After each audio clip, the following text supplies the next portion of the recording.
À Montaix, un maître verrier transmet des techniques issues du Moyen-Âge à des élèves venus dompter la lumière. Le réalisateur Christian Fargue l'a suivi le temps d'une journée dans la seule école du vitrail en Suisse.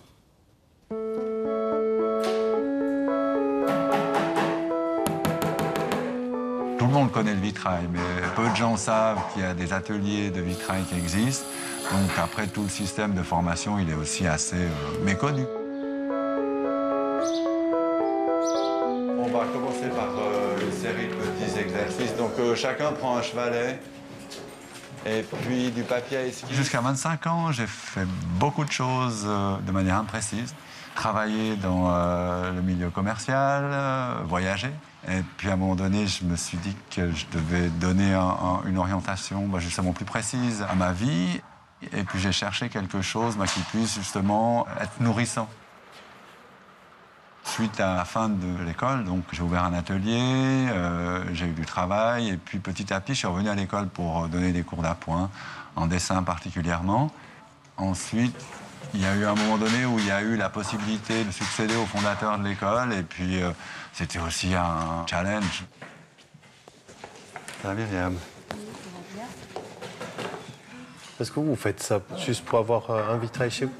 Absolument. Là, on a repris, en fait, on a racheté la maison du peintre rouge à Hollande. Quand on avait vu cette grande vitre, j'ai vraiment vu, oui, vraiment 2 vitraux et je me suis dit, tiens, je vais le faire par quelqu'un de professionnel. J'ai regardé où se trouvait cette école, puis quand j'ai vu qu'elle était vraiment à proximité d'où on habite, alors j'ai dit, je fais mon challenge, je vais créer moi-même. En fait, ça représente les chakras. Alors voilà, puis ça, c'est une sorte d'ouverture, quand on voit le format là-bas. Donc, c'est une sorte d'ouverture avec le dernier chakra qui est violet. C'est un travail très méticuleux, hein? C'est très méticuleux. Alors, on apprend beaucoup la patience. Attention à ne pas frapper le verre, donc oui, non, c'est toujours un petit peu délicat. Voilà, donc là, on a un travail vraiment du tout début. C'est une vitrerie de losanges.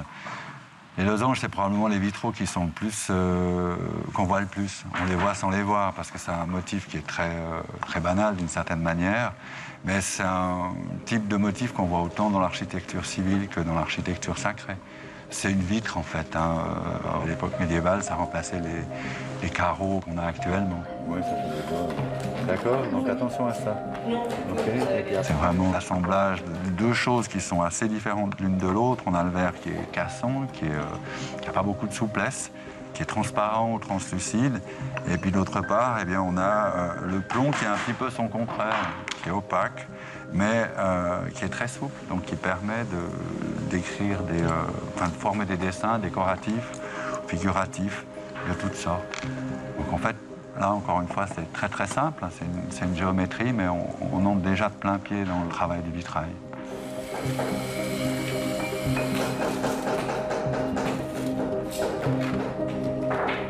Notre point de départ, c'est une fenêtre. Une fenêtre, donc une fenêtre, qu'est-ce que c'est? C'est un endroit où la lumière peut rentrer.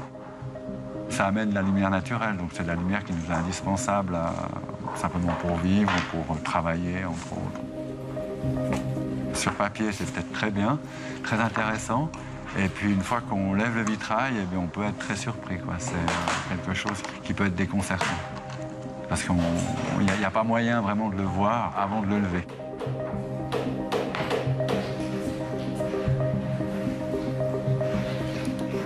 Je viens du Canada. Je suis venue au pays de mes ancêtres pour apprendre les anciennes techniques de vitrail, comme celle-ci, modèle classique. C'est mon 3e projet, alors je suis un peu nouvelle à tout ça. C'est bien de les voir travailler. À tous les fois, j'apprends quelque chose qu'il n'a pas dit, juste de la façon qu'il travaille. Pour lui, certaines façons sont tout naturelles. Il faut que j'attrape ces petits bouts d'informations qui ont beaucoup de valeur à la fin.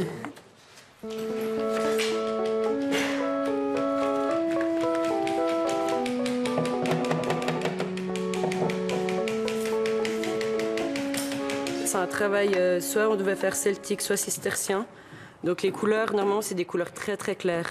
Donc là, on doit faire aussi un travail de recherche pour essayer de correspondre le plus à la réalité. Mais moi, j'aurais bien aimé le faire très très très coloré, mais on ne pouvait pas.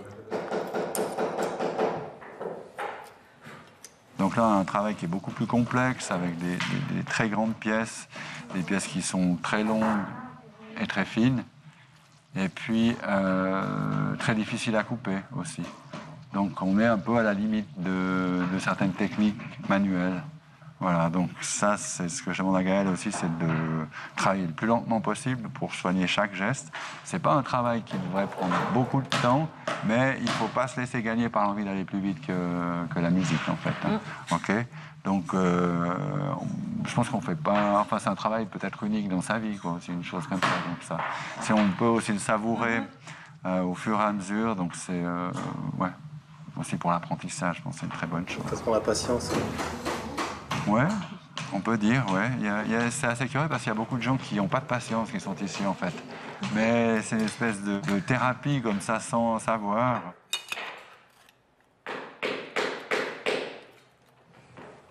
Voilà, Audrey.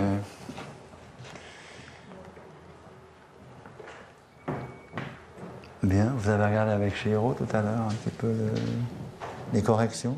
Oui. OK. Ici, c'est une géométrie cistercienne. Chez Gaël, c'était plutôt d'origine celte. Donc, un travail, on a plus de 300 pièces avec des entrelacs. C'est un travail qu'on peut prendre comme une longue méditation, quoi, parce que c'est sans cesse des répétitions, et puis des répétitions sur une base de concentration. Si on tient cette tension positive jusqu'au bout, eh bien, on a un travail qui tient bien, voilà, qui est régulier.